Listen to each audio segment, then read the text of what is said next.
Good morning. Grace and peace to you on this Lord's Day.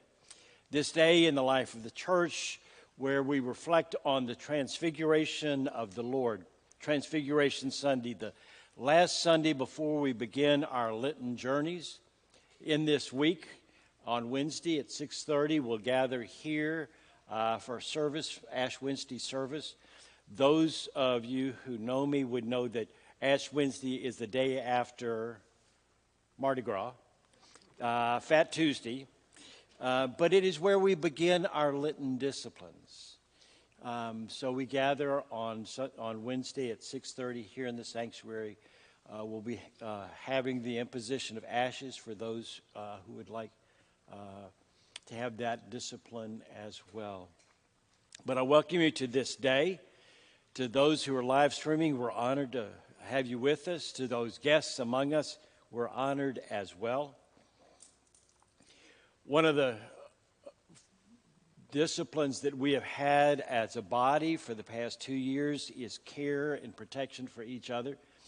The session will be meeting in the next week or so to reflect on where we are with the latest CDC guidance and the guidance that will be coming from the county health department about how we might proceed as we continue to be welcoming and inviting, and how we continue to take good care of one another, particularly those who are immune systems are compromised and the youngest of our body who have not yet been able to be vaccinated.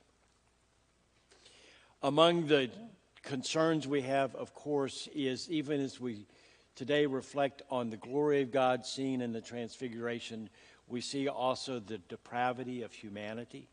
Our hearts and minds go out to our siblings in Ukraine and our siblings in Russia, that wisdom and grace and peace may come despite the very broken nature of the world and the practices of war that we've all seen.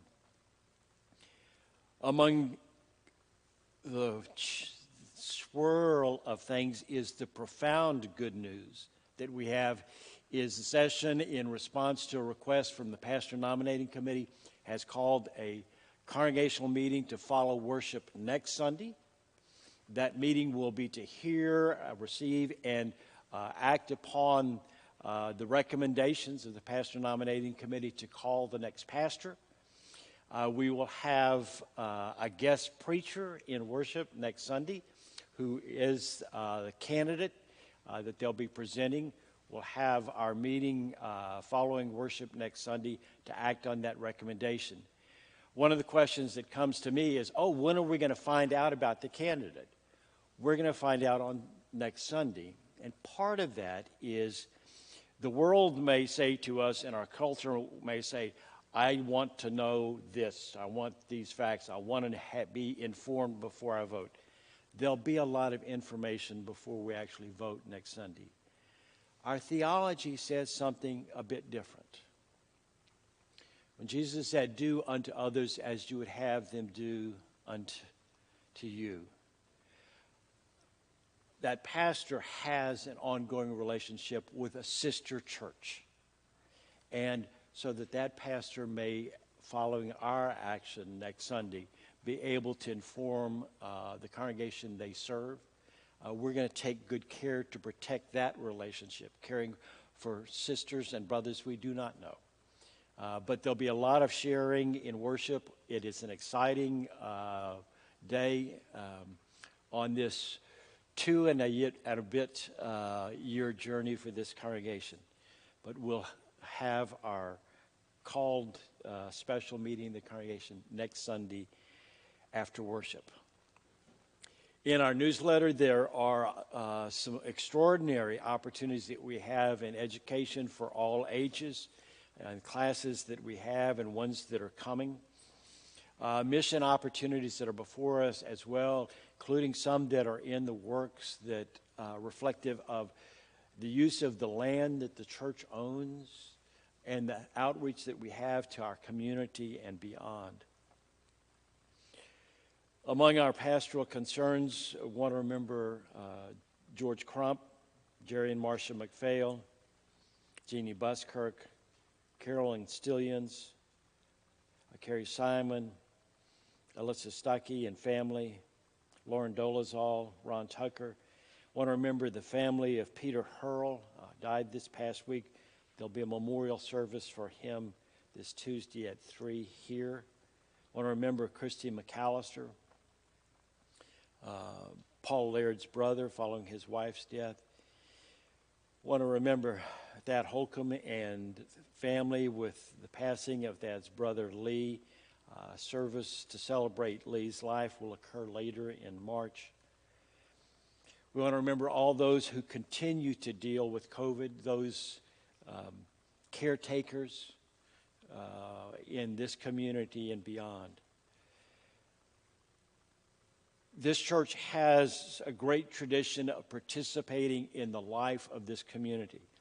And one aspect of our participation has been our relationship with the university and the student body. And one particular aspect of that has been our ecumenical campus ministry. And I'd invite Jeff Southard, if he would come forward, to speak of that part of our mission.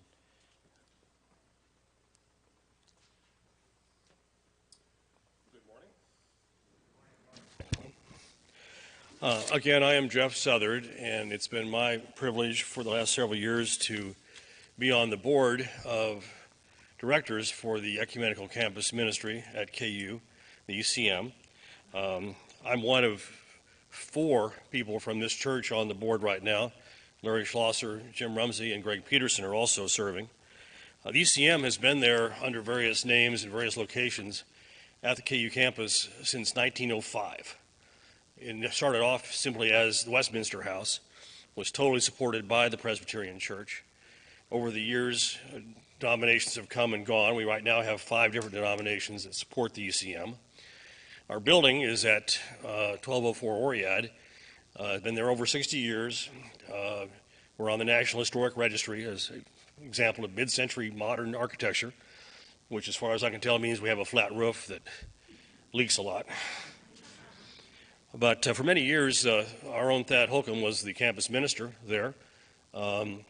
He has been retired now for a number of years, but ECM has always been a big player in the area of social justice, both on the KU campus and in the Lawrence community.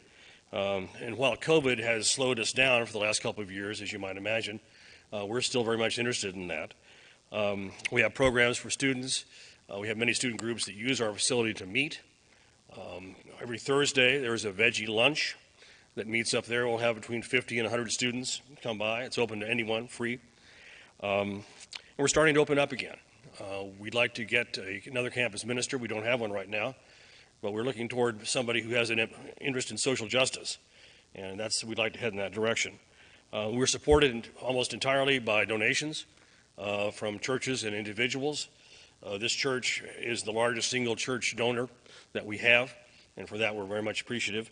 Individual contributions, of course, are also always gratefully accepted. So if you're in the area, come by and say hello, drop in, and I think we have a marvelous building that we do our best to keep up.